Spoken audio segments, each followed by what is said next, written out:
Muay Thai has many important role models, and we talked about Michael Corley, who's been a fighter. He was an athlete on the U.S. team. I think he was our first A-class fighter, and now he's the president of the USMF.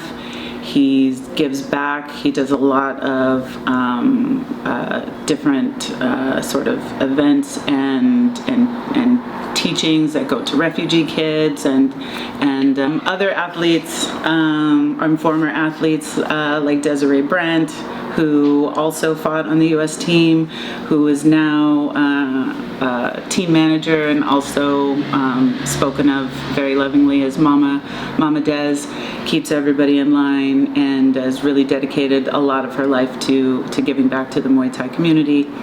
And also finally Janet Todd, who besides being an amazing athlete, a great representative of our sport internationally, she's also just a great human, really, really smart, very kind, and I think there are many, many young girls that are looking to, be on the U.S. team or be stronger athletes. Look up to Janet Todd for that. Gender equality is a really important aspect, and USA Muay Thai or the USMF, we have a gender equality group that's going to be really focused on sharing stories and different journeys that people have, not just in the US, but internationally, to help inspire more women to get involved, to referee, to coach, and to take those higher positions in organizations and really make a difference in Muay Thai. We've come a long way in the last 20 years.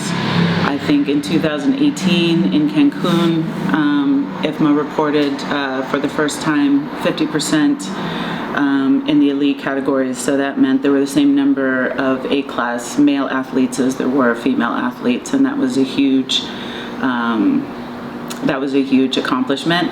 But we still have, we forget until in gender equality meetings we're speaking with other federations and finding out some of the struggles that they're still experiencing, trying to get that equality and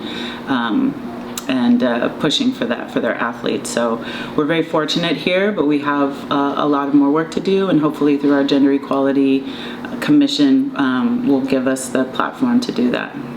USMF, next steps, we're really focused on putting together like a national tournament. We are focused on the Olympic application that has been submitted and onboarding, which is a longer process. Once that happens, there'll be a lot more resources and opportunities for us to continue to grow the sport and expand it in the U.S. A lot of our focus and preparation is the World Games, which is the largest, second largest competition. It's only second to the Olympic Games, and that's going to be in Alabama in 2020. So a lot of our effort and focus is around those goals, and of course continuing to grow the sport, trying to create more opportunities for athletes to participate, and getting the youth involved in a really safe and controlled environment, and so that we can bridge or sort of close the experience gap that we have in the U.S. In international competition.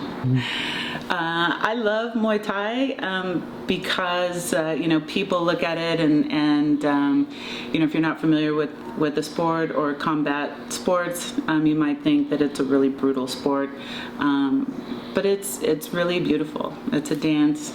It is has traditions and everything from the Muay crew in the beginning, wearing the mongkong and coming into the ring is all part of that tradition and that culture. And it's not something that you see in other sports and other combat sports. So it has a beauty to it. I've always been, since I found it about 15 years ago, very passionate about it. And it's changed my life, in a lot of ways, very positively, and I do everything that I can to try and give back. So me volunteering and giving my time to help young athletes compete is just a really small way to continue to participate and help others.